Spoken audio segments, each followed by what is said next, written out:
요한일서 2장 1절로 11절 갑니다. 나의 자녀들아, 내가 이것을 너희에게 쓰면 너희로 죄를 범하지 않게 하려 함이라. 만일 누가 죄를 범하여도 아버지 앞에서 우리에게 대언자가 있으니 곧 의로우신 예수 그리스도시라. 그는 우리 죄를 위한 화목제물이니 우리만 위할 뿐 아니요 온 세상의 죄를 위하심이라. 우리가 그의 계명을 지키면 이로써 우리가 그를 아는 줄을 알 것이요 그를 아노라 하고 그의 계명을 지키지 아니하는 자는 거짓말하는 자요 진리가 그 속에 있지 아니하되 누구든지 그의 말씀을 지키는 자는 하나님의 사랑이 참으로 그 속에서 온전하게 되었나니 이로써 우리가 그 안에 있는 줄을 아노라. 그의 안에 산다고 하는 자는 그가 행하시는 대로 그도 행할지니라. 사랑하는 자들아, 내가 새 계명을 너희에게 쓰는 것이 아니라 너희가 처음부터 가진 옛 계명이니 이 옛 계명은 너희가 들은 바 말씀이거니와 다시 내가 너희에게 새 계명을 쓰나니 그에게서와 너희에게서도 참된 것이라. 이는 어둠이 지나고 참빛이 벌써 비침이니라. 빛 가운데 있다 하면서 그 형제를 미워하는 자는 지금까지 어둠에 있는 자요 그 형제를 사랑하는 자는 빛 가운데 거하여 자기 속에 거리낌이 없으나 그 형제를 미워하는 자는 어둠에 있고 또 어둠에 행하며 갈 곳을 알지 못하나니 이는 그 어둠이 그의 눈을 멀게 하였음이니라. 아멘.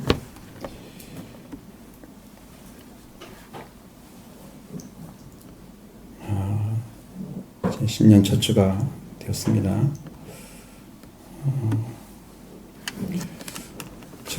우리가 신년 첫 주에 주셨던 메시지 자체가 올해를 아마 가늠할 것입니다. 그게 작은 메시지가 아니고 하나님이 우리가 엄청난 말씀을 하신 거예요. 근데 우리가 듣기에 이게 잘 안 들려지면 그게 무슨 말인가 그랬지만 영적으로 딱 눈을 뜨고 보면 그게 다 보입니다. 자, 우리가 살고 있는 대한민국이 지금 정보화 세계에서 우리나라 아마 1, 2위를 다투고 있습니다. 그래서 아주 빠르고 정확한 정보들이 아주 많이 주고받고 살아가고 있는 현실인데, 그래서 그런지 많은 크리스찬들 살고 있는 이제 생생한 체험, 영적인 체험이나 경험이나 간증을 하는 일이 영상으로 많이 올라와 있습니다. 그거를 제가 가끔씩 보고 있습니다. 그런데 우리가 이제 문제가 있다고 하는 것은 뭐냐면, 우리가 설교를 많이 듣게 됩니다. 그런 데서 또 설교를 들어도 이제 감상하는 분들이 있습니다. 이 목사님은 세련된 아주 설득력 있는 그런 설교를 하시네. 많은 분들이 이 몇 제를 통해 설교 들으면서 어떤 목사는 어떤 교회는 어떻고 다 평가를 하고 있습니다. 말씀을 듣는 게 아니고 감상을 하는 게 아니고 감상을 하거나 아니면 그 평가를 하고 있는 거 은혜 받을 수 있습니까? 그런 것을 봐요. 그러니까 이렇게 보면 설교의 홍수 시대에 지금 살고 있는데 많은 그리스도인들이 참으로 믿음으로 들어오느냐 하는 것이 이제 문제가 되는 거죠. 하나님의 말씀이 우리 영혼을 살리는 능력으로 심령 안에 들어와 있느냐? 살리는 것은 말씀밖에 없는데 그런 역사를 봅니다. 성도들에게 어떤 변화를 이끌어가는 말씀이 되고 있느냐라는 생각을 많이 하게 됩니다. 제가 이제 옆에 있는 산등성이를 자주 올라가서 봅니다. 그런데 그곳에 이제 덩치가 큰 아이들이 올라오는데 어린아이 같은 청소년이 올라옵니다. 그의 몸은 분명히 큰데 정신은 어려가지고 그 산 조금 올라오면서 투덜거립니다. 저쩌고 막 하면서 앙 따라 올라가려고 어려가지고 그때 문득 생각이 났습니다. 저런 아이들은 분명히 큰 힘을 가지고 있고 그 어떤 사람하고 싸워도 이길 수 있는 힘을 가지고 있는데 정신이 약하고 마음이 약해서 아마 조그만 아이들한테 두드려 맞아도 그냥 받고 가만히 있을 거라고요. 힘은 있어도 쓰지 못하는 아주 무능한 존재가 되는 거죠. 몸집은 엄청 큰데 자기 힘을 싸워도 자기 또래보다 못하는 애들도 두드려 맞을 거라고 그들한테도. 힘이 없어. 아니요. 힘이 없는 게 아니라 힘이 남아도는데 쓸 능력이 없는 거예요. 문제죠. 그래서 알게 됐습니다. 자기 몸을 누가 지배하느냐에 따라서 힘이 있게 되느냐 없게 되느냐가 결정된다는 거죠. 우리 하나님께 성령을 부으셔서 우리 영적인 힘을 하게 되면 우리 몸이 크고 작고가 문제가 아니고 성령의 권능이 나타난다는 거죠. 믿음의 역사는 그를 누가 지배하느냐에 따라서 달라진다는 거예요. 여러분을 누가 지배하고 있느냐에 따라서 여러분의 힘도 달라집니다. 유지하는 능력도 달라집니다. 활동력도 달라집니다. 다른 거죠. 성령의 권능이 그 안에 있으면 성령으로 지배하고 그 권능을 나타낼 것이고, 그래서 하나님의 교회는 성령의 권능으로 사용받아야 된다는 거죠. 성령을 부으셔서. 왜? 우리 교회는 성령으로 부으신 역사를 내가 경험을 해요. 계속 붓고 있어요. 어느 날은 아주 강력하게 내려오시고 어느 날은 좀 약하게 내려오신 것 봐요. 그릇이 준비되면 제대로 내려오시고 준비가 안 되고 대충 오면 그냥 없어요. 별로. 이게 마음, 영적 준비 잘 띄워져야 부으시고 능력 있는 교회가 돼서 하나님을 사용하시게 되는 것입니다. 우리 하나님 우리를 살리셔서 생명 넘치는 그런 사랑이 회복된 거룩한 자녀로 세우기를 간절히 원합니다. 지금도 그걸 원하고 계십니다. 이 본문에서 선명하게 나타나는 한 가지 말씀이 있는데 그것은 계명을 지키느냐, 말씀을 지키느냐, 지키지 않느냐라는 것입니다. 사람이 죄인이라는 사실은 죄를 짓고 계속 살아간다는 거죠. 한 번 죄를 지은 것이 영원한 죄가 되느냐? 사함받아도 죄가 그대로 있느냐? 뭐 이런 문제도 있잖아요. 근데 성경이 오늘 말하는 본문에서 얘기하는 말씀은 죄를 지었는데 그 죄가 이전에 지은 거야. 계속 있어. 어떻게 할 거야 이거? 없애야 하잖아요. 그리스도 우리 대언자 그리스도가 계신다고 말씀하고 있는 거죠. 자, 우리가 실수를 합니다. 죄를 용서받아도 사람은 실수도 하고요. 잘못을 저지르고요. 허물을 가질 수 있습니다. 허물된 일을 할 수 있습니다. 죄의 성품이 나를 붙잡고 있어서 죄의 성품이 죽지 않으면 이 죄인으로서 옛사람이 나의 삶을 계속 죄인으로 재현하게 만드는 거예요. 죄인 되게 만드는 거죠. 그래서 우리의 선조, 우리의 복음을 전해준 우리 바울 같은 사도는 나는 날마다 죽노라 하는 말씀이 바울의 고백이 얼마나 우리 가슴에 뜨겁게 하는지 몰라요. 그는 그리스도 앞에 겸손하게 엎드렸다는 거예요. 계속해서. 왜? 완전한 자리에 들어가기 위해서. 계속해서. 성경은 범죄로 말미암아 인류가 죽음에 떨어지고 저주를 받았기 때문에 죄에서 구원하신 예수 그리스도를 주로 받은 자들에게 말씀을 기록해서 전해준 목적이 뭐냐면 범죄하지 않기 위해서입니다. 왜 말씀을 주셨어요? 이렇게 하니까 범죄하는구나. 이러한 관계 안에 살아가면, 하나님과 관계 살아가면 이제는 범죄하는구나. 이렇게 살면 범죄하지 않는구나. 이건 승리자구나. 이걸 알려주기 위해서 전해준 거예요, 말씀을. 죄를 범한다는 거죠. 이제 1절을 같이 보겠습니다. 자, 자녀들아, 내가 이것을 너에게 했음은 너희로 죄를 범하지 않게 하려 함이라. 아멘. 이 죄를 범하다는 건 죄를 짓다는 말이죠. 짓는다는 말입니다. 죄를 짓는다는 건 죄의 어떤 행동이나 형태가 어떤 결과로 나타나지 않았는데도 이제 죄를 지은 것이 나타난다는 거예요. 여러분, 보이지 않는 죄란 말이에요. 이미 끝났어. 내가 지금 죄를 짓고 있어서 어떤 죄가 나타났어? 라는 것도 있어요. 그런데 이미 죄를 지어서 끝났어. 나는 더 이상 그런 죄는 짓지 않아. 그 죄가 계속 남아있는 거예요. 그래서 이러한 자리에 있는 사람은 다 죄인이다. 말씀을 우리로 말씀을 주신 것은 죄를 범하지 않게 하기 위해서 주셨다고 그랬습니다. 죄 예방을 위해서 죄를 짓지 않는 자가 되기 위해서 준 말씀이죠. 죄를 짓는 것을 예방할 수 있는 성경 말씀이 있습니다.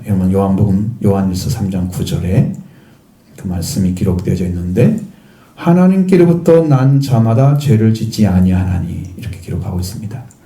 이는 하나님의 씨가 그 속에 거함이요 그도 죄를 범하지 못하는 것은 하나님께로부터 났음이니라 이렇게 기록되어 있습니다. 죄를 짓지 아니하는 사람은 하나님께로부터 난 자마다 이렇게 되어 있습니다. 하나님의 씨가 그 속에 거주하고 있다. 하나님께로 하나님의 씨 즉 하나님 태어난 그 씨앗이 그 속에 있다는 거예요. 씨앗은 말씀이기도 하고 예수 그리스도이기도 하십니다. 말씀이 예수님이시기 때문에.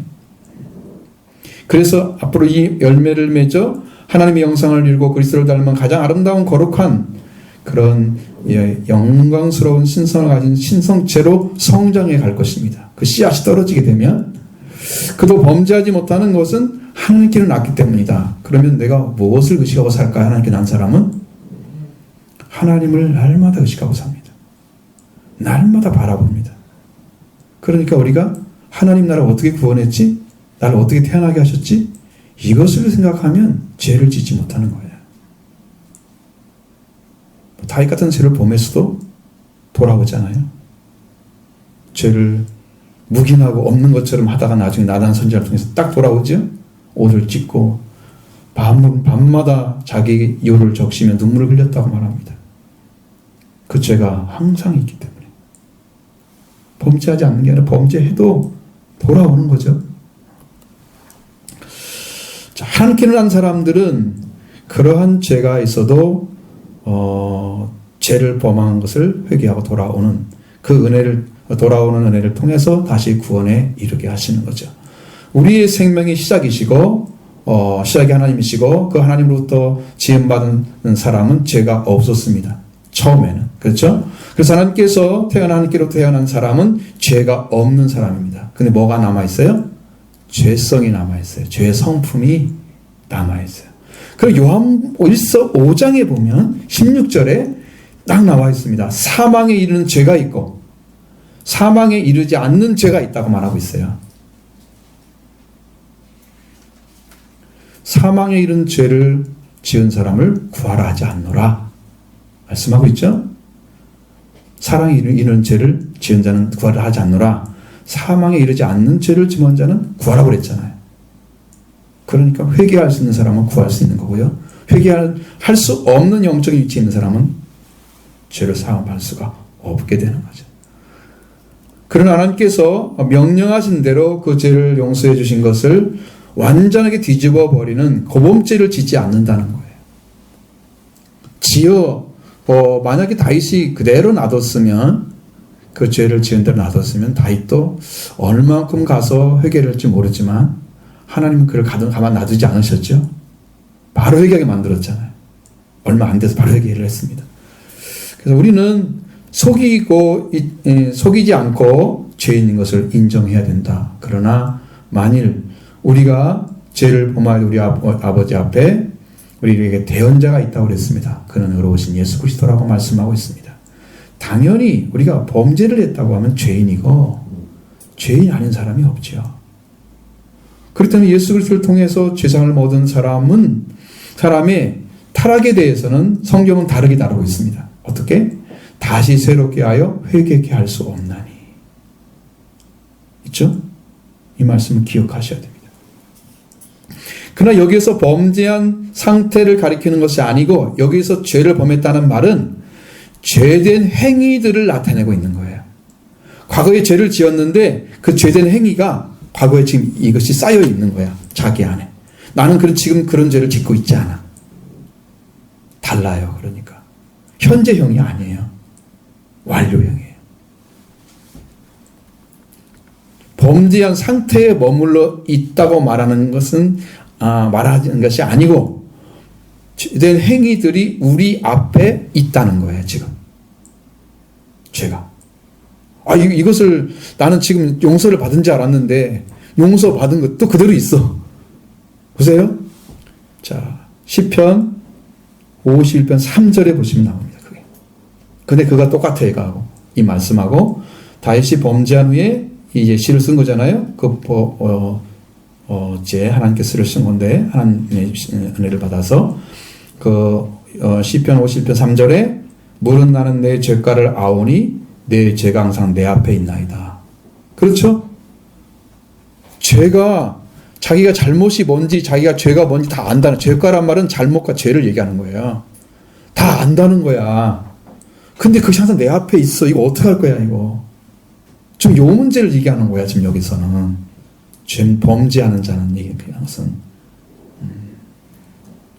다윗은 지금 그런 죄를 계속 짓고 있지 않지요? 근데 죄가 항상 내 앞에 있었습니다. 그래서 우슬초를 뿌려서 내 죄를 정결케 해달라고. 우슬초는 뭐 하는 데 쓰는 거예요? 유월절 양의 피를 바르는 데 쓴 거였어요. 주님의 보혈, 그리스도의 보혈로 씻어달라고. 그렇게 기도를 했던 것이죠. 그렇게 기도한 것입니다. 그래서 날마다 눈물을 흘린 것이고. 죄 씻음을 받는 것은 지금 죄를 짓고 있는 상태는 아니지만 과거에 지었던 죄가 항상 다윗 앞에 있었기 때문에 그것을 사해 주기를 다윗은 하나님께 간절히 기도한 것입니다. 그래서 우리가 죄를 지으면 우리에게 대언자가 있어야 돼. 그는 의로우신 예수 그리스도가 계셔야 됩니다. 이 대언자가 누구냐? 그가 이 파라클레토스라고 하는 단어를 쓰는데 그건 여러분들이 많이 봤던 보혜사라고 하는 단어를 쓰는 거죠. 보혜사. 근데 여기서는 변호자를 가리킵니다. 변호자. 여기 말씀은 변호자예요. 우리 죄를 대신해서 변호해 주시는 예수 그리스도는 의로우신 분이에요. 예수님이 죄인이면 변호할 수가 없어. 자기가 누구를 변호해요? 자기도 죄인인데. 죄인을 위해서 어떻게 변호를 해줘? 그렇죠? 그러니까 의로우신 예수 그리스도가 우리를 대신해서 변호를 해주시는 거예요. 그래서 우리가 안심할 수 있어요. 예수님께 죄를 맡기면 그래서 죄사함 받을 수가 있어요. 의로우신 분이기 때문에 우리를 용서해 주시는 하나님께 그 변호를 해주심으로 용서를 받게 해주시는 그 은혜를 베풀어 주신 줄로 믿습니다. 자, 그래서 예수 그리스도가 그 일을 하기 위해서 화목제물이 되셨다는 거죠. 2절 말씀 보겠습니다. 그는 우리의 죄를 위한 화목제물이니 우리만 위할 뿐 아니요 온 세상의 죄를 위하심이라. 아멘. 예수 그리스도는 우리에게 죽음에 이르는 죄를 사하실 뿐 아니라 계속해서 화목케 하시는 제물로 계시기 때문에 우리가 죽음에 이르지 않는 죄를 지은 후에 남는 행위들과 더불어서 우리가 또다시 죄를 지을 수 있는 자들이기 때문에 우리가 죄 지은 것을 다시 하나님께 화목케 하시는 분은 그분이 또 계시한단 말이에요.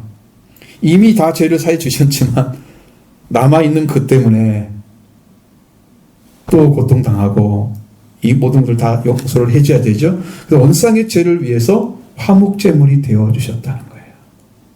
예수님은 온 세상에 있는 죄를 위해서 화목제물이 되어주셨습니다. 그 때문에 죄인은 화목제물이 필요합니다. 죄를 위해서 화목제물이 되어주셨어요. 그래서 죄를 위해서 드려지는 제물은 곧 우리를 위해서 드려지는 제물입니다. 우리가 죄인이기 때문에 화목제물로 드려지신 것입니다. 이것을 믿으면 이 시간에도 화목제물인 예수 그리스도 통해서 하나님과 화해가 이루어지는 것입니다. 예수 그리스도 우리가 화목제물이 되어주시면 우리에는 죄와 단절이 되고 이루어지고 그리스도의 씨가 되어주셔서 우리가 하나님께 난 자가 됩니다. 하나님께 살아있는 자가 되는 것입니다. 그래서 화목제물이 필요한 거예요. 여러분. 자, 그 다음에 이제 계명에 대한 얘기를 하십니다. 제가 이 말씀을 볼 때는 1, 2절 말씀은 아마 1장에 붙어 있어야 맞는 것 같아요. 1장에 연결이 되어 있는데, 자, 2장에 들어와 있기 때문에 말씀을 전한 것입니다. 자, 여기서 말씀하시는 것은 오늘 본문과 거의 제목과 같습니다. 계명을 지키면 이제 우리가 그를 아는 줄 알 것이요. 라고 했습니다. 자, 3절로 6절 말씀 같이 보겠습니다. 우리가 그의 계명을 지키면 이로써 우리가 그를 아는 줄을 알 것이요 그를 아노라 하고 그의 계명을 지키지 아니하는 자는 거짓말하는 자요 진리가 그 속에 있지 아니하되 누구든지 그의 말씀을 지키는 자는 하나님의 사랑이 하나님으로 그 속에 온전하게 되었나니 이로써 우리가 그의 안에 있는 줄을 아노라. 그의 안에 산다고 하는 자는 그가 행하시는 대로 자기도 행할지니라. 아멘. 자, 여기 보세요. 우리가 그의 계명을 지키면 이것으로 우리가 그를 아는 줄을 알 것이다 라고 말씀하고 있습니다. 우리가 그 계명을 지켜주면은 우리가 그리스도를 아는 줄 알겠다. 여기 안다고 하는 것은요, 어떻게 아는 걸 말하냐면 경험을 통하여 알게 되는 것을 말하는 거예요. 경험을 통해 알게 된 것, 깨닫게 된 것. 그래서 영어로는 find out입니다. find out. 이 뭔지 아시죠? 그냥 찾는다는 의미가 아니고 찾아낸다는 뜻입니다. 알아내다. 알아낸다는 거죠. 이렇게 읽어야 됩니다. 그래서 우리가 예수 그리스도의 계명을 지키면 이것을 우리가 그를 알아낸 줄을 알 것이요. 이 말이에요. 아, 정말로 알아냈구나. 계명을 지키고 있는 걸 보니까 그걸 알 수 있다는 거야. 완전히 다른 거죠. 아는 줄 알 것이요. 우리는 지금 안다는 건 현재형이잖아요. 근데 그게 그런 의미가 아니에요. 그래서 그를 알아낸다고 하는 것은 그 계명을 지키는 자. 그러나 그 계명을 지키지 않는 자는 그를 알아냈다고 하면서 그의 계명을 지키지 않는 자는 거짓말쟁이다. 거짓말하고 그거 진리가 그 속에 있지 않지만 누군지 그의 말씀을 지키는 자는 하나님의 사랑의 잠으로 그 속에 온전하게 되었다. 계명을 지키니까 사랑이 완전해졌어요.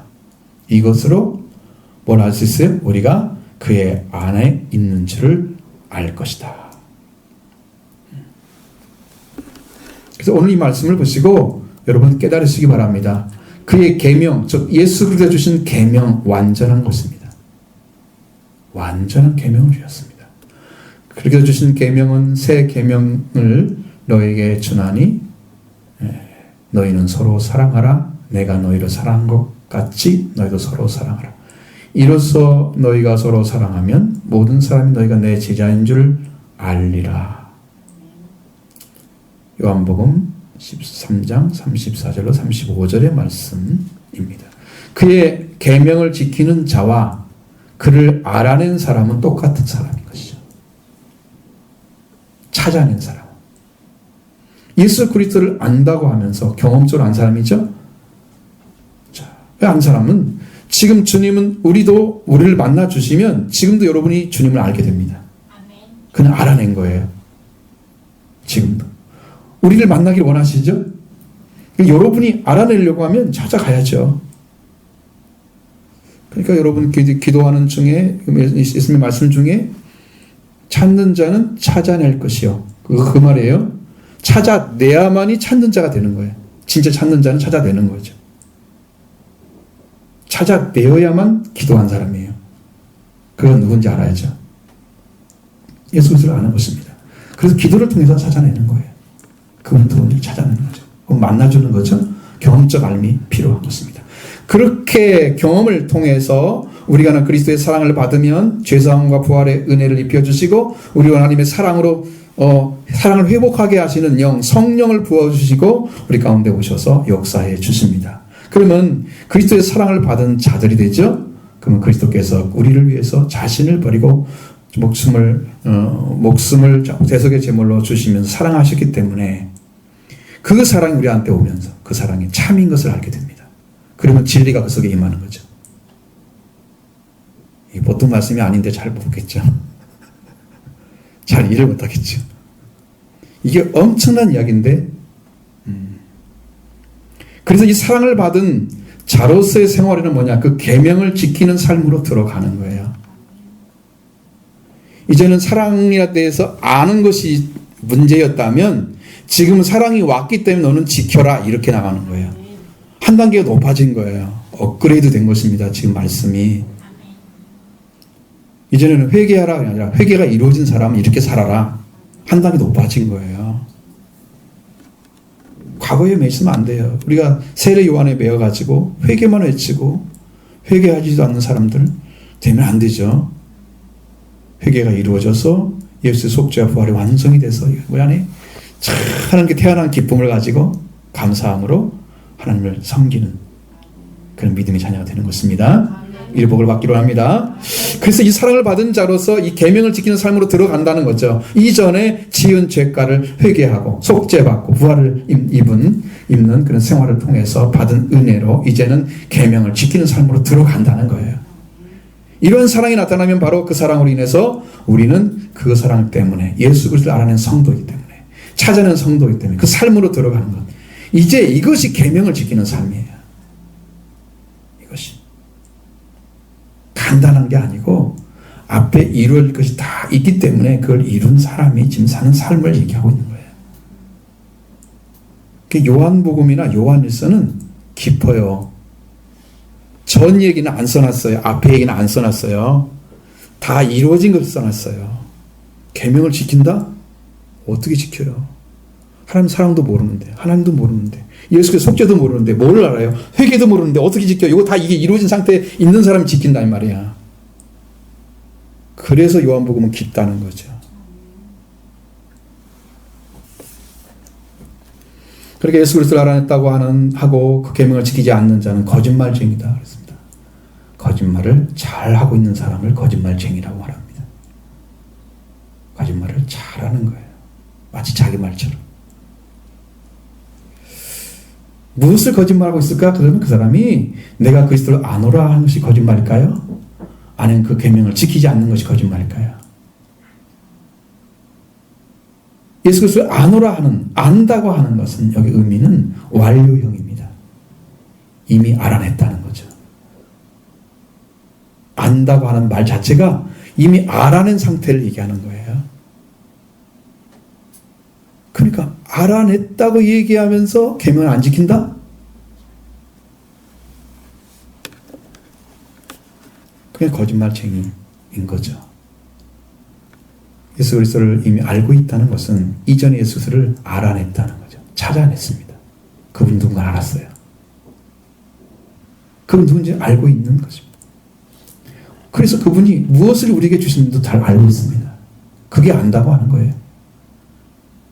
그가 명령하신 말씀 계명입니다. 이 계명을 지키지 않는다면 그것은 그를 알고 있는 자가 아니라는 것입니다. 그러니까 우리는 회개를 통해서 하나님이 내어주신 그리스도를 만나러 가야 합니다. 그리스도를 찾아낸 다음에 계명을 지키며 사랑을 이루어가는 거죠. 이게 참이고요. 진리가 그 가운데 있는 거예요. 그러나 누구든지 그리스도의 말씀을 지키는 자는 하나님의 사랑이 참으로 그 속에 온전하게 되었다. 그의 말씀을 지키는 자는. 왜 말씀을 지켜요? 내 안에 그 기쁨이 있기 때문에, 그 감사함이 있기 때문에, 더 중요한 것은 그의 사랑이 있기 때문에 계명을 지키는 거예요. 내 안에 이 사랑이 회복된 자리에 있기 때문에 계명을 지키는 것입니다. 이 놀라운 사랑을 받은 성도를 여러분이 신령한 은혜에 동참하시기를 바랍니다. 그래서 이제 예수 그리스도의 계명을 지킴으로, 그의 말씀을 지킴으로써 하나님의 사랑이 온전하게 이루어지면 우리가 하나님 안에 있는 줄을 압니다. 아, 내가 하나님 안에 지금 존재하고 있구나. 나의 존재가 어디 있는지를 몰랐는데 이제 그걸 알아낸 다음에 계명을 지키는 삶으로 들어가니까 아, 내가 하나님 안에 살고 있구나. 이것이 알아진 거예요. 확실히 알아진 겁니다. 이것은 여기서 아노라는 현재형입니다. 지금 안다는 거죠. 지금 알 수 있다는 거예요. 그럼 여러분, 사랑이 지금 나타나고 있으면 안다고 하는 것은 과거형이 돼야 되고 완료형이 돼야 되지만 지금 사랑을 갖고 있다면 여러분의 사랑이 지금 누구에게 나타나야 돼? 현재 나타나고 있어야 된다 이 말이죠. 사랑의 계명을 지금 이루어가고 있어야 된단 말이죠. 행하고 있어야 된단 말이죠. 그게 계명을 지키는 자예요. 이게 달라요. 의미가 엄청 다른 거예요. 지금 이루어져야 됩니다. 뿐만 아니라 그의 안에 산다고 하는 자는 그가 행하신 대로 자기로 행할지니라. 자기도. 왜? 이미 하나님 안에 산다고 하는 것을 우리가 알았잖아요. 그러니까 그 안에 산다고 하는 것을 이미 계명을 지키는 자로 알고 있었으니까 그가 행하신 대로 자기도 행하라고 그랬는데 그 행한다는 말이 행한다는 말 뜻이 아니고 빚진 자라는 뜻입니다. 그러니까 하나님의 사랑을 받아가지고 내가 하나님 안에 살고 있고 그 사랑을 지금 삶을 살고 있어. 사랑의 삶을 살고 있어. 나는 그 사랑을 꼭 행해야만 되는 빚진 자가 된 거예요. 영적으로. 받은 것을 하나님께 돌려드리지 않고 생명을 위해서 쓰는 거예요. 다른 사람을 위해서 쓰는 거예요. 그 사랑을 베푸는 거예요. 그게 계명을 사는 사람이에요. 계명을 지키는 자예요. 하나님의 사랑을 완성시켜가는 거예요. 언제까지? 예수님 오실 때까지 우리는 완성돼야 됩니다. 계속해서 지켜가야 됩니다. 그 말씀으로 살아가야 됩니다. 내가 살아가는 것이 아니라 말씀, 계명에 순종함으로 살아가는 것입니다. 내가 그 말씀 살아가야지 아니라 그 말씀 때문에 내가 살아가는 거죠. 그걸 지키면서. 예수 그리스도를 발견한 사람은, 찾아낸 사람은 이렇게 살아야 된다고 말씀하고 있는 거예요. 자, 이제 사랑하는 자들 향해서 처음부터 가진 계명이 아니다. 어떤 계명일까? 한번 보겠습니다. 7절, 8절 보겠습니다. 사랑하는 자들아, 내가 새 계명을 너에게 쓰는 것이 아니라 너희가 처음부터 가진 옛 계명이니 이 옛 계명은 너희가 들은 바 말씀이거니와 다시 내가 너희에게 새 계명을 쓰나니 그에게와 너희에게도 참된 것이라. 이는 어둠이 지나오고 참빛이 벌써 비침이니라. 아멘. 요한을 통해서, 사도 요한을 통해서 다시 새 계명을 대한 말씀을 하고 있습니다. 자, 새 계명을 쓰는 게 아니라고 그랬죠. 사랑하는 자들아, 내가 새 계명을 쓰는 것이 아니다. 너희가 처음부터 가진 옛 계명이고 이 계명은 너희에게 들은 바 말씀이다. 언제? 이전부터 계속 들어왔던 말씀이에요. 과거에 있었다는 거죠. 구약에서 이미 있었던 거예요. 그래서 그 말씀을 들어온 적이 계속 있었단 말이죠. 옛 계명은 이미 선포되어져 들었던 말씀입니다. 이 말씀은 구약의 사랑에 대해서 이미 말씀하고 있었던 거예요. 그래서 사도 요한은 내가 다시 너에게 새 계명을 쓰나니 그에게 너에게도 참된 것이라. 이는 어둠이 지나가고 참빛이 벌써 비칩니다고 말씀하고 있어요. 참빛이 비쳤다고 그랬어요. 새 계명이 완성이 되면요, 사랑이 완성된 거예요. 그 사랑의 완성은 십자가에서 이루어졌습니다. 그런데 그 십자가의 빛이 비치는 거예요. 십자가의 빛이.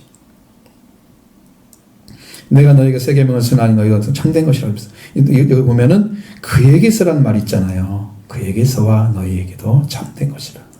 그럼 누구를 가리켰을까요? 그에게서는 그가 그 복음을 전했던 예수 그리스도를 가리킵니다. 그 말씀을 전했던. 그리고 새 계명을 주신 분이 예수 그리스도죠. 예수 그리스도는 예수 그리스도를 통해서 이루어진 옛 계명이 우리에게 이루어지면 완전한 사랑을 이루는 계명이 됩니다. 새 계명을 쓰는 것은 너희와 너희, 그리스도와 너희, 그러니까 그에게서와 너희, 이렇죠. 너희는 지금 우리에게 참된 것이다. 자, 그게 이루어지는 거예요. 이 계명은 이루어지기 전과 후는 완전히 다른 거예요. 구약에 있었던 계명은 지금 평상 아래 둔 불과 같아요. 안 보여. 응? 이 불을 나타내려면 평상에서 사용해야 돼. 빛으로 사용해야 돼. 그 빛을 가지고 있는 분이 누구예요? 예수 그리스도예요.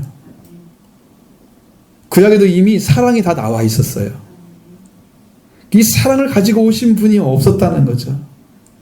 이것이 생명 안에 빛이 숨겨져 있는 빛이었는데 이 빛이 사람들의 빛이었어요. 참빛이었어요. 생명을 살리는 빛이었어요. 이 빛이 나타났어요. 예수님이 새 계명을 이루심으로 나타났어요. 어디서 완성됐냐? 십자가에서 완성됐습니다. 그래서 십자가의 빛이 비치는 거예요. 우리에게.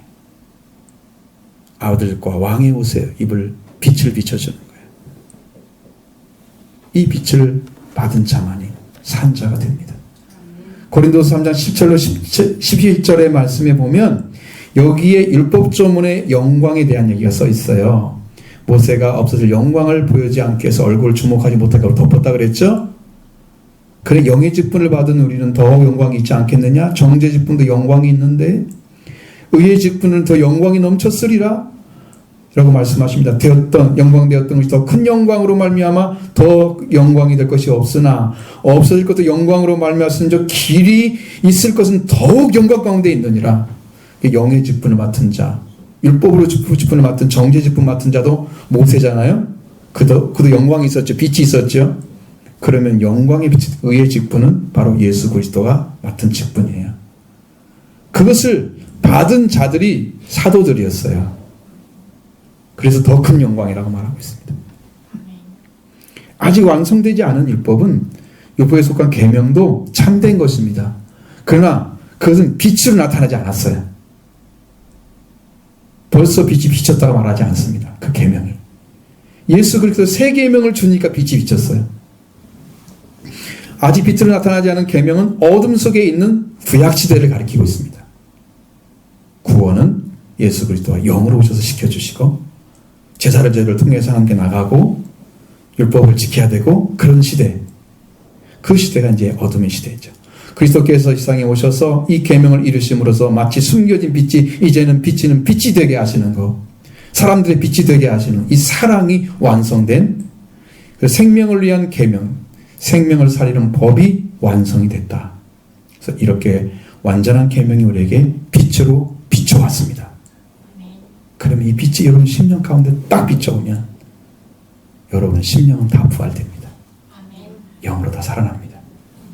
이 빛을 받은 이들은 하나님의 사랑의 빛을 받은 자들입니다. 이 사랑의 빛으로 오셔서 세상의 빛이 되시고 생명의 빛이 되어 주셨습니다. 예수님이 참빛은 이미 존재하고 있었지만 드러나지 않았죠. 예수님이 오셔서 나타나신 거예요. 이 빛이 세상의 생명으로 오셨는데 생명 안에 있는 참빛을 사람들에게 비쳤으나 사람들이 이해할 수 없었다. 요한복음 1장 5절에 나와 있잖아. 4절 5절 말씀 나오죠. 빛이 비쳤는데 어둠이 낫지 못하더라. 어둠이 이해하지 못했다. 알 수가 없는 거죠. 그리고 예수님은 육신으로 이 땅에 보내심을 받은 그리스도이신데 이 세상의 구약의 계명을 이루심으로써 새 계명이 완성이 되었습니다. 자, 그럼 그 계명을 지키는 자와 지키지 않는 자는 어떤 것에서 갈라질 건가? 갈라질까? 자, 9절로 11절의 말씀입니다. 빛 가운데 있다 하면서 그 형제를 미워하는 자는 지금까지 어둠에 있는 자여 그 형제를 사랑하는 자는 빛 가운데 거하여 그의 자기 속에 거리낌이 없으나 그의 형제를 미워하는 자는 어둠에 있고 또 어둠에 행하며 갈 곳을 알지 못하나니 이는 그 어둠이 그의 눈을 멀게 하였음이라. 아멘. 참빛, 곧 세상의 생명의 빛을 비추셔서 어둠에서 빛으로 옮기시기 위해서 오신 예수 그리스도, 그분이 우리한테 오셔서 우리에게 생명의 빛을 비춰 주셨습니다. 이 빛이 참빛입니다. 생명을 살리는 빛이 참빛이에요. 요한은도 빛이라고 그랬죠. 근데 등불이라고 그랬잖아요. 잠깐 기뻐했다고 말씀하고 있죠. 이것은 생명을 살리는데 가도록 하는 빛이에요. 왜? 예수 그리스도를 증언하기 위해서 비치는 빛이었어요. 자기는 빛이 아닌 거죠. 이 빛이 참빛인데 이 빛을 따르는 자는 그 빛에 거주합니다. 자, 요한복음 8장 12절에 보시면 예수께서 말씀하여 이르시되 나는 세상의 빛이니 나를 따르는 자는 어둠에 다니지 아니하고 생명의 빛을 얻으리라. 자, 이 생명의 빛을 얻은 사람, 사랑이 완전하게 회복되어서 생명의 빛에 거주하는 사람은 자기 속에 거리낌이 없대요. 뭘까요? 이 거리낌이라는 것은 우리말로는 너무 다양하게 써 있으니까 스칸달론이라는 말은 거리낌이란 말로도 해석하기 괜찮았지만 여기서는 걸려 넘어지게 하는 장애물을 가리키는 거예요. 함정이나 죄로 이끄는 유혹이에요.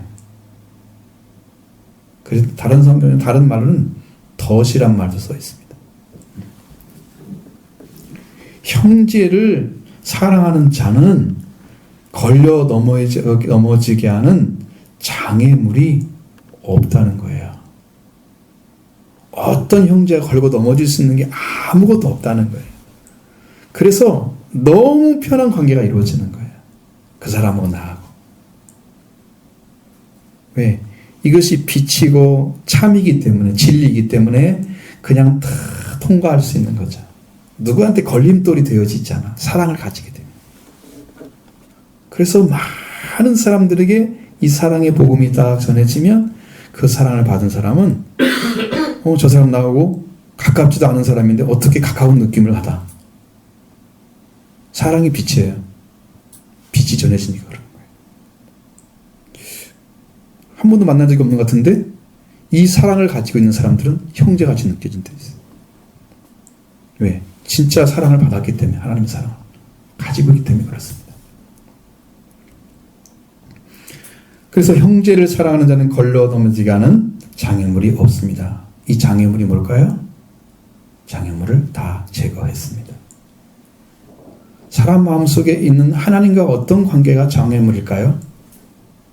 하나님과 우리가 어떤 관계고 장애물일까요? 걸려 넘어지게 하는 게 뭘까요? 하나님과 원수된 관계가 뭐예요? 사람과 사랑을 잃어버린 관계가 있기 때문에, 자, 이 사랑을 회복하게 해야 되는데, 그 회복의 능력이 어디서 오느냐 그러면, 가장 큰 사랑의 빛은 십자가에서 비춰옵니다. 십자가에서 하나님과 원수된 것, 적이라고 하는 단어, 적대시하는 그런 마음 있죠? 그것을 완전하게 살해했습니다. 그래서 하나님과 원수된 것이 어떻게 됐어요? 사라져버렸어요. 사람은. 십자가에서 하나님과 원수된 것이 사라져버렸어요.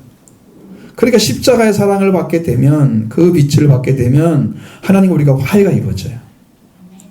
자녀가 되는 거죠. 화해가 됐으니까. 그전에는 뭐가 됐어요? 원수가 됐었어요. 원수가 사랑이 되는, 사랑의 관계가 되는 반전이 십자가의 사랑입니다. 원수가 아들이 되는 사랑이 십자가의 사랑입니다. 원수였는데 화해를 해버렸어요. 그래서 원수가 아니라 하나님이 받아주셔서 너는 내 아들이야, 내 사랑하는 아들아, 이렇게 받아주시는 사랑의 빛이 십자가에서 비춰온 거예요. 그 십자가에서 비치는 빛이 사랑을 회복시키는 가장 완전한 빛입니다. 이 빛이 우리한테 비춰온 거예요. 그래서 저와 여러분 눈을 떴습니다. 그전에는 어둠 속에 있었기 때문에 우리는 눈이 멀어졌습니다. 안 보였던 거예요. 이제 사랑이 뭔가를 알면 눈이 떠집니다. 눈만 뜨는 게 아니라 눈이 보게 하며 눈을 보게 합니다. 어둠에 있는 자는 눈을 못 보게 하죠. 이제 눈을 보게 합니다. 그래서 생명을 위한 삶이 그때부터 이루어지는 삶인데, 그 생명을 위한 삶을 사는 것이 계명을 지키는 거예요. 그래서 십자가에서 비치는 빛 외에는 이것을 줄 수 있는 빛이 없어요, 세상에. 그래서 예수님의 세 계명은 어디서 이루었다? 십자가에서 이루어진 겁니다. 원수가 없이 모든 생명을 사랑하신 사랑으로 사랑을 완성시켰죠. 그 제자들이 그렇게 하신 거예요. 내가 너희를 사랑을 같이 너희도 사랑하라고. 예수님은 어떻게 사랑했는데, 원수된 마음을 제거하기 위해서 십자가의 죽으심으로 사랑했잖아요. 자기 몸을 나눠줌으로 사랑했잖아요. 자기를 바침으로 사랑했잖아요. 우리가 빚진 자가 됐어요. 그래서 그 사랑을 나눠줘야 할 사람이 우리란 말이에요. 그 사랑을 받았는데 우리는 그걸 못 느끼면 안 되죠. 모르고 있으면 안 되지. 그건 계속 어둠 속에 있다는 거잖아요. 안 되지, 그러면. 십자가에서 하나님과 원수된 것, 저기를 살해했고, 그 다음에 사람은 하나님과 하나님과 화해가 이루어졌습니다.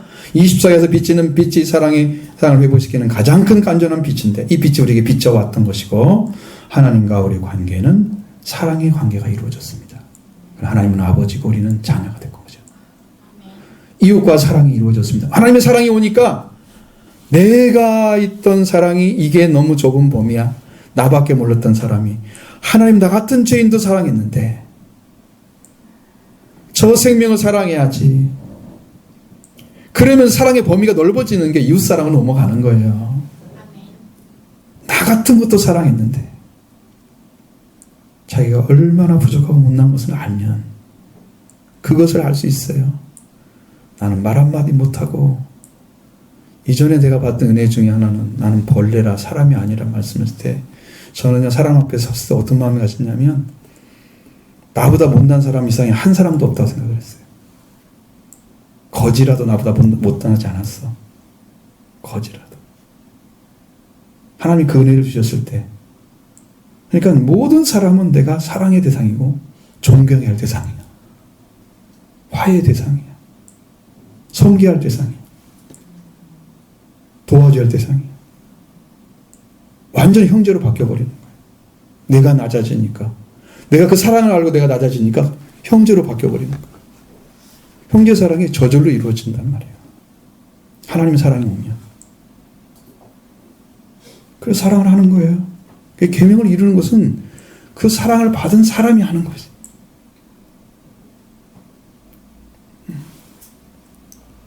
근데 빛 가운데 있다면서 형제를 미워하는 자는 지금까지 어둠에 있는 자다. 자, 자기 말이잖아요. 자기 말. 자기가 빛 가운데 있다고 생각하잖아요. 말하고. 그런데 아직도 보지도 못하고 아직도 그것을 알지 못하면 봐야 알잖아요. 들으면 깨닫잖아요. 깨닫는 것은 마음이고 아는 것은 영이에요. 그러니까 마음에 들어오면 깨달아져요. 그게. 근데 영으로 들어오면 알아진다니까요. 우리는 아는 믿음을 가져야 돼요. 깨닫는 믿음은 부족해요. 낮은 자리에죠. 그래서 진정한 사랑이 하나님의 사랑이 나한테 오면 그 사랑을 가지고 살 수 있게 되는 거예요. 그것을 하나님께서 오늘 주시기를 원하신 거예요. 교회가 한 단계 업그레이드 된단 말이죠. 이전에 교회가 되면 안 된다. 하나님 그걸 우리한테 지금 말해주고 있습니다.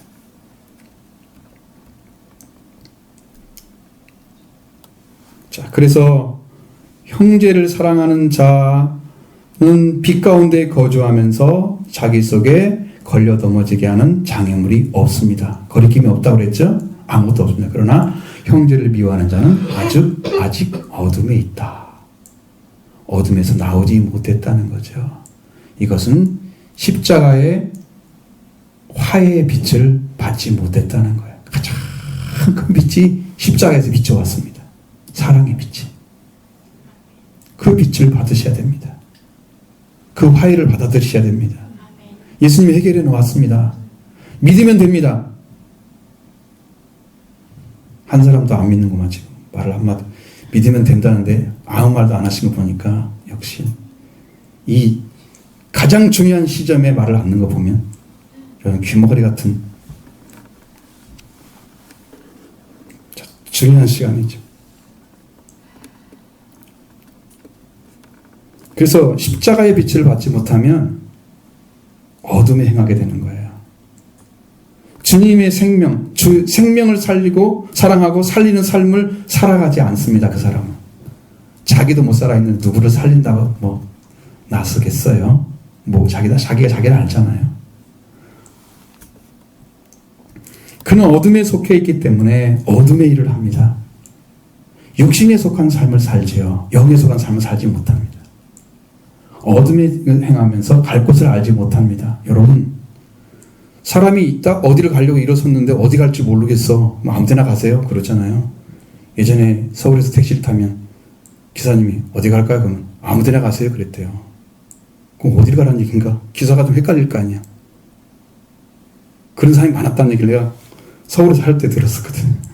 근데 보니까 지금 인생은 태어나서 시간을 통해서 어딘가는 달려가고 있어요. 근데 행선지를 모르는 거예요. 갈 곳을 알지 못한다는 거죠. 이게 무슨 맛인지 아세요? 하나님은 어떻게 해석해 주시냐면 이 죄라는 단어를 통해서 알려줬습니다. 하마르티아가 뭐예요? 죄라는 말이잖아요. 관역을 벗어나다 그랬어요. 그러면 화살이 출발해가지고 어디를 맞추게 쏘는 거예요? 목적은 관역을 정확히 맞추게 쏜 거잖아요. 그럼 우리가 태어났어요. 태어나서 인생이 시간을 통해 살아가고 있잖아요. 어디 도착을 해야 돼요? 하나님의 나라에 도착을 해야 돼요. 그러면 죄에서 벗어나지 않은 거예요. 그게 죄가 아니야. 그런데 하나님 나라에 못 들어가고 지옥에 떨어졌어. 이게 죄란 말이에요. 관역을 벗어났다는 거죠. 목적에 들어가지 못했다는 거예요. 행선지가 어딘지 몰라. 하나님 나라라는 것을 알게 됐으면 그걸 향해서 힘쓰고 애쓰고 찾으려고 노력할 거 아니에요? 충성스럽게 했겠죠? 근데 여기를 모르는 거예요. 왜? 내가 어둠 속에 있고 어둠이 눈을 멀게 해가지고 어디를 가야 되는지를 눈으로 볼 수가 없어. 어둠에 사는 자는 이런 삶을 산다 이 말이죠. 이걸 말씀하고 있는 거죠. 목적지가 아닌 곳에 도착을 했습니다. 이게 죄의 결과죠. 죄를 가지고 살아가는 자는 제가 원하는 대로 그 방향을 가지고 살아가지 하나님 말씀대로 살아가지 않습니다. 그러니까 걔가 원하는 대로 살아가니까 도착하는 곳이 하나님 나라가 아니고 지옥이었단 말이에요. 이 관역에 벗어난 거예요. 우리의 일생 동안 살아갔는데 지옥이었다면 그건 죄입니다. 그 죄에 속한 것이 곧 어둠입니다. 그래서 어디로 가야 하는지를 알지 못하면 자가 어둠에 속한 자요, 어둠에 행하는 자요, 어둠에 있는 자로서 그 행선지를 알지 못하고 살아가는 이유는 눈이 멀었기 때문이다. 그 눈이 먼 이유가 뭐예요? 뭐 때문에 그래요? 아직도 십자가의 빛을 받지 못했어요. 그래서 어둠 속에 있는 거예요.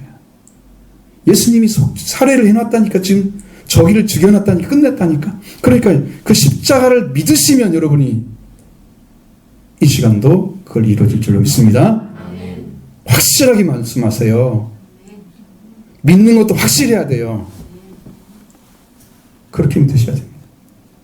그래서 우리가 참된 빛으로 오신 예수 그리스도를 하나님의 사랑이고 하나님의 사랑의 확증이십니다. 예수 그리스도는 구약의 계명을 다 이룸으로써 그 사랑을 완전하게 하셨어요. 그 사랑을 행하심으로써 새 계명을 저들에게 주셨습니다.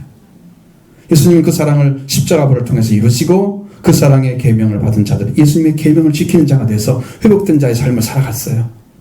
그들은 다 계명을 지키는 자였습니다. 예수님의 사도들은 다 계명을 지키는 자였어요. 그러니까 이 안에 넘치는 사랑이 차이. 성령 받으면 그게 다 옵니다. 충만히 받으면 더 크게 능력 가운데 살게 됩니다. 은혜 가운데 살지요. 우리는 이 자리에 초청을 받은 거예요.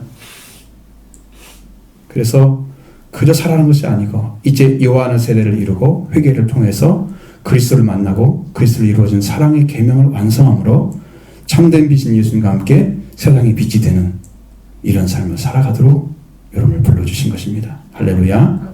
함께 기도하겠습니다.